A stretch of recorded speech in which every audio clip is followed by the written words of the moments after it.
रतनगढ़ विधानसभा क्षेत्र में रतनगढ़ के चुनावी रण में इस बार जनता ये तय कर देगी कि वर्चस्व जो रतनगढ़ में अब तक ब्राह्मण समाज का कायम रहा है वह कायम रहेगा या टूटेगा। क्योंकि 2013 के बाद एक बार फिर रतनगढ़ के रण में मुकाबला ब्राह्मण बनाम जाट हो गया है।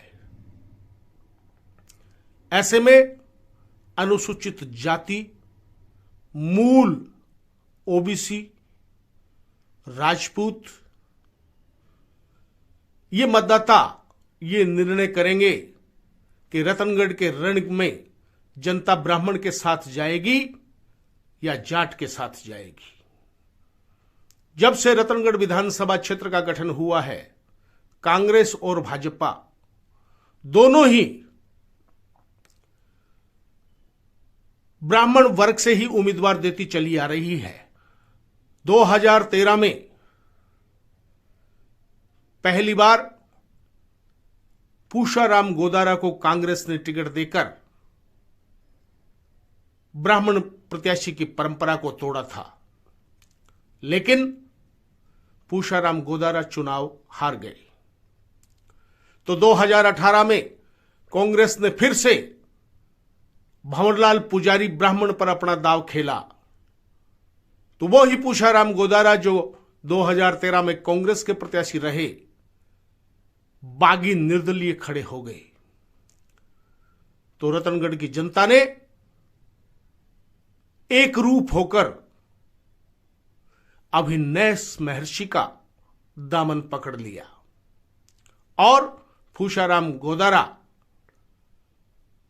भंवरलाल पुजारी और राजकुमार रेणुआ सब धराशायी हो गए।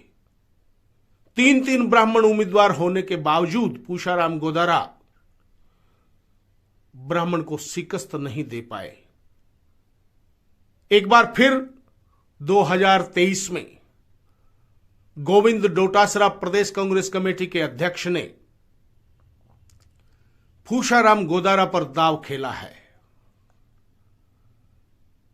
अब लगभग मुकाबला भारतीय जनता पार्टी के अभिनैस महर्षि और कांग्रेस के पूषाराम गोदारा के बीच है।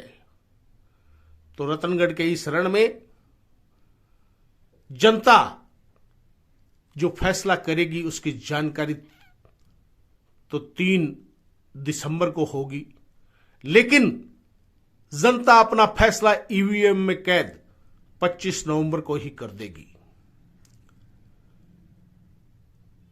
ऐसा लगता है कि रतनगढ़ में एक बार फिर इस बात का निर्णय हो जाएगा कि रतनगढ़ की जनता नेतृत्व के रूप में ब्राह्मण को चाहती है या जाट को चाहती है। क्योंकि अकेली एक जाति से कभी भी कोई चुनाव नहीं जीतता है। चुनाव वही जीतता है जिसके साथ सभी जातियों का समर्थन हो। अभिनैस महर्षि भारतीय जनता पार्टी के रतनगढ़ से उम्मीदवार हैं और गत 5 साल तक विपक्ष में रहते हुए अभिनैस महर्षि ही रतनगढ़ से विधायक के रूप में प्रतिनिधित्व कर रहे थे। भारतीय जनता पार्टी में भी अभिनैस महर्षि का विरोध था, लेकिन जो ही कांग्रेस ने परंपरागत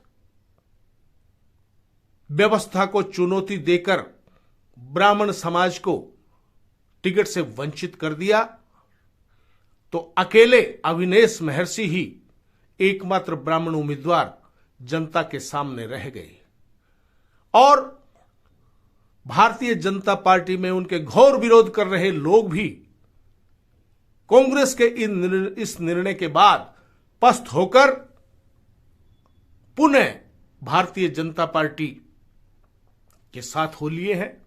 तो दूसरी ओर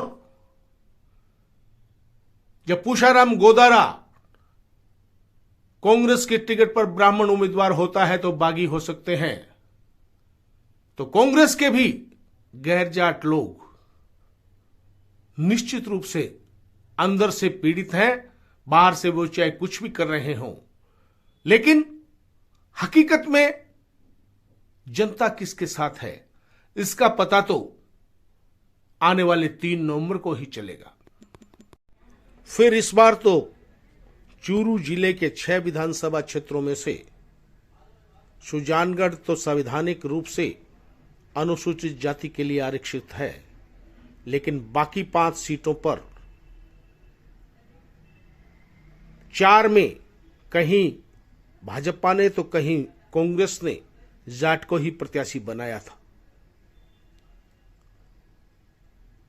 एकमात्र सरदार शहर विधानसभा क्षेत्र ऐसा रहा जहां कांग्रेस और भाजपा दोनों ने ब्राह्मण प्रत्याशी दिए, तो वहां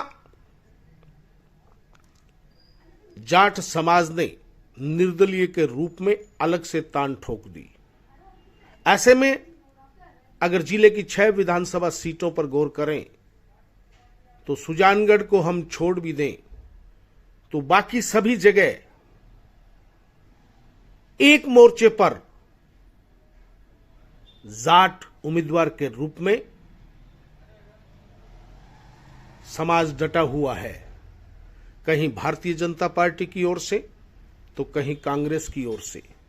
सादुलपुर ही एकमात्र एक ऐसा निर्वाचन क्षेत्र है जहां कांग्रेस और भाजपा दोनों ने जाट उम्मीदवार पर अपना दांव खेला है, तो वहां बसपा के मनोज न्यांगली ने गैर जाट के नाम पर खम ठोक रखा है। तारानगर में नरेंद्र बुडानिया कांग्रेस से तो राजेंद्र राठौड़ भाजपा से है। चूरू में हरलाल सारण कांग्रेस भाजपा से तो रफीक मंडेलिया कांग्रेस से है। सरदार शहर में भाजपा से राजकुमार रीणवा तो कांग्रेस से अनिल शर्मा है, लेकिन कांग्रेस के ही राजकरण चौधरी